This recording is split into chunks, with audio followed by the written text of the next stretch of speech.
महाराष्ट्रातल्या जिल्हा परिषद निवडणुकांची वाट बघणाऱ्या सगळ्यांसाठी एक मोठी बातमी आहे. म्हणजे बघा, सुप्रीम कोर्टाने या रखडलेल्या निवडणुकांसाठी अखेर हिरवा कंदील दाखवलाय.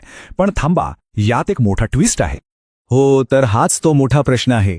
निवडणुकांचा मार्ग मोकळा तर झालाय, पण तो फक्त काही ठराविक जिल्ह्यांपुरताच. मग बाकीच्या जिल्ह्यांचं काय? असं का झालं? चला, हेच आपण आता सोप्या भाषेत समजून घेऊया. तर सगळ्यात आधी आपण हे बघूया की कोर्टात नेमकं घडलं तरी काय आणि कोर्टाने काय निर्णय दिला. झालं असं की राज्य निवडणूक आयोगाला निवडणुकीच्या तयारीसाठी थोडा जास्त वेळ हवा होता. त्यांची पहिली डेडलाईन होती 31 जानेवारी. त्यांनी कोर्टाला मुदतवाढ मागितली आणि कोर्टाने ती मान्य केली. त्यामुळे आता नवी डेडलाईन आहे 15 फेब्रुवारी 2026. म्हणजे आयोगाला तयारीसाठी अजून 15 दिवस मिळाले आहेत.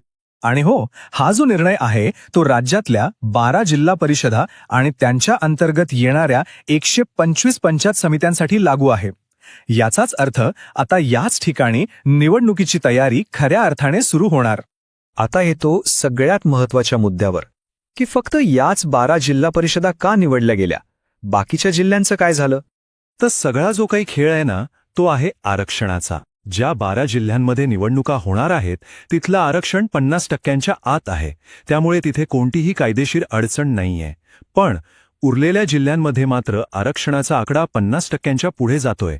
आणि याच मुद्द्यावर नेमलेल्या बांठी आयोगाच्या अहवालावर कोर्टात अजून सुनावणी व्हायची बाकी आहे. म्हणजे आता हे स्पष्ट आहे की ज्या जिल्ह्यांमध्ये निवडणुका होतील त्यात प्रामुख्याने विदर्भ आणि उत्तर महाराष्ट्रातले जिल्हे असतील. उदाहरणार्थ अकोला, वाशिम, धुळे, नंदुरबार अशा जिल्ह्यांचा समावेश असू शकतो, जिथे जिल्हा परिषदेचा कार्यकाळ कधीच संपलेला आहे. मग आता प्रश्न उरतो की बाकीच्या जिल्ह्यांचं काय? त्यांच्यासाठी एक तारीख खूप महत्त्वाची ठरणार आहे. आणि ती तारीख आहे 21 जानेवारी 2026. सगळ्यांचं लक्ष याच तारखेकडे लागलंय. पण असं का? काय आहे या तारखेत? तर ही तारीख एवढी महत्वाची आहे कारण याच दिवशी सुप्रीम कोर्टात बांठी आयोगाच्या अहवालावर सुनावणी होणार आहे. हा तोच अहवाल आहे जो ओबीसी आरक्षणाचं भवितव्य ठरवणार आहे. याचा सरळ आणि सोपा अर्थ असा की महाराष्ट्रातल्या उरलेल्या सगळ्या जिल्ह्यांच्या निवडणुकांचं भवितव्य हे त्या एका दिवसाच्या सुनावणीवर अवलंबून असणार आहे. पण थांबा, गोष्ट इथेच संपत नाहीये. ज्या जिल्ह्यांमध्ये निवडणुका होणार आहेत ना, तिथे सुद्धा एक वेगळाच कायदेशीर पेच निर्माण झालाय. आणि तो पेच आहे जिल्हा परिषद अध्यक्ष आणि पंचायत समिती सभापती पदाच्या आरक्षणाचा. याबद्दल कोर्टात वेगळ्या याचिका दाखल आहेत.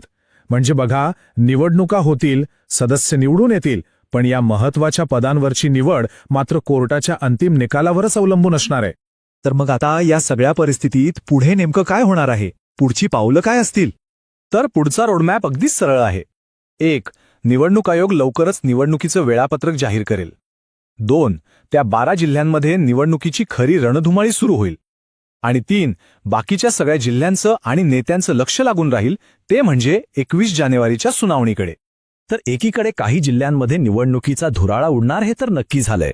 पण दुसरीकडे एक मोठा प्रश्न तसाच उभा आहे की संपूर्ण महाराष्ट्राचं राजकीय भवितव्य त्या एका म्हणजे 21 जानेवारीच्या निकालावर कसं आणि किती अवलंबून आहे. खरंच हा विचार करायला लावणारी गोष्ट आहे, नाही का?